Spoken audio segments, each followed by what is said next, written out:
climate change, Hothouse Earth risks even if CO₂ emissions slashed. It may sound like the title of a low-budget sci-fi movie, but for planetary scientists, Hothouse Earth is a deadly serious concept. Researchers believe we could soon cross a threshold leading to boiling hot temperatures and towering seas in the centuries to come. Even if countries succeed in meeting their CO₂ targets, we could still lurch onto this irreversible pathway. Their study shows it could happen if global temperatures rise by 2 degrees C. The scientists involved say the heating we've experienced until now and the increases that will likely occur in the next few decades could turn some of the Earth's natural forces, that currently protect us, into our enemies. Each year the Earth's forests, oceans and land soak up about 4.5 billion tons of carbon that would otherwise end up in our atmosphere, adding to temperatures. But as the world experiences warming, these carbon sinks could become sources of carbon and make the problems of climate change significantly worse.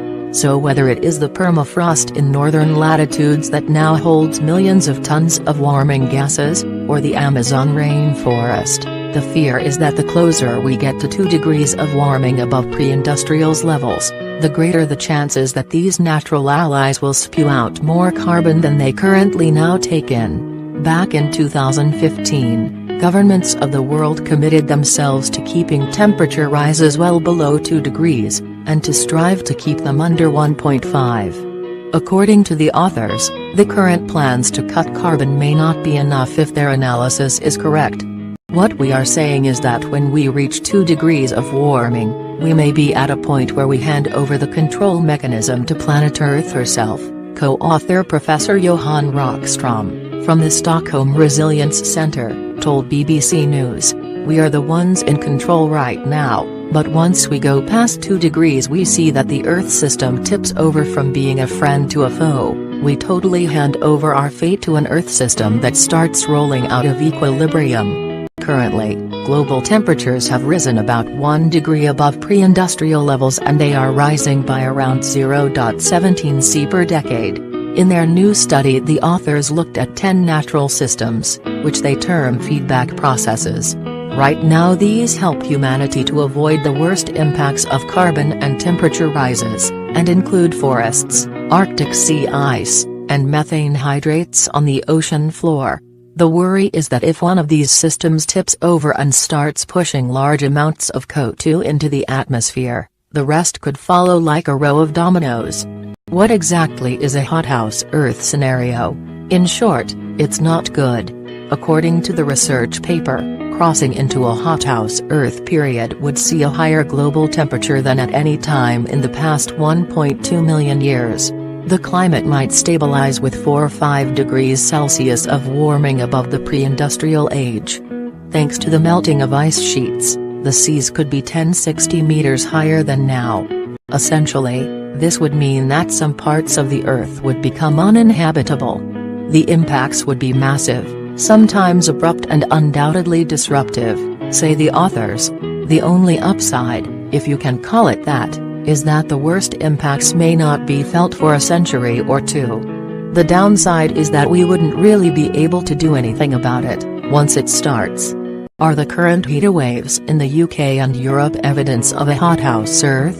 The authors say the extreme weather events we are seeing right now around the world cannot be immediately associated with the risk of passing 2 degrees C.Celsius. However, they argue that it may be evidence that the Earth is more sensitive to warming than previously thought. One should learn from these extreme events and take these as a piece of evidence that we should be even more cautious, said Prof. Rockström. It may support the conclusion that if this can happen at 1 degree then we should at least not be surprised or too dismissive of conclusions that things can happen more abruptly than we previously thought. Surely we've known about these risks before? What these authors are saying is that up to now, we've underestimated the power and sensitivity of natural systems. People have been thinking that climate change would be a global emergency for everyone if temperatures rose 3–4 degrees by the end of this century. But this paper argues that beyond 2 degrees, there is a significant risk of turning natural systems, that presently help keep temperatures down, into massive sources of carbon that would put us on an irreversible pathway to a world that is 4 or 5 degrees warmer than before 1850. Any good news here at all? Surprisingly, yes.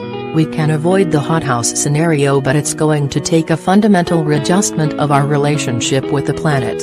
Climate and other global changes show us that we humans are impacting the Earth system at the global level.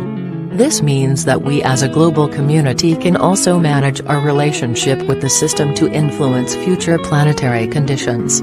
This study identifies some of the levers that can be used to do so, says co-author Catherine Richardson from the University of Copenhagen. So not only are we going to have to stop burning fossil fuels by the middle of this century, we are going to have to get very busy with planting trees, protecting forests, working out how to block the sun's rays and developing machines to suck carbon out of the air. The authors say a total reorientation of human values, equity, behavior and technologies is required. We must all become stewards of the Earth. What do other scientists say? Some say the authors of this paper are too extreme. Many others say their conclusions are sound. As a result of human impacts on climate, the new paper argues that we've gone beyond any chance of the Earth cooling of its own accord, said Dr. Phil Williamson from the University of East Anglia, UK. Together these effects could add an extra ½ degree Celsius by the end of the century to the warming that we are directly responsible for, thereby crossing thresholds and tipping points that seem likely to occur around 2 degrees Celsius, and committing the planet to irreversible further change, as Hothouse Earth. Others are concerned that the author's faith in humanity to grasp the serious nature of the problem is misplaced.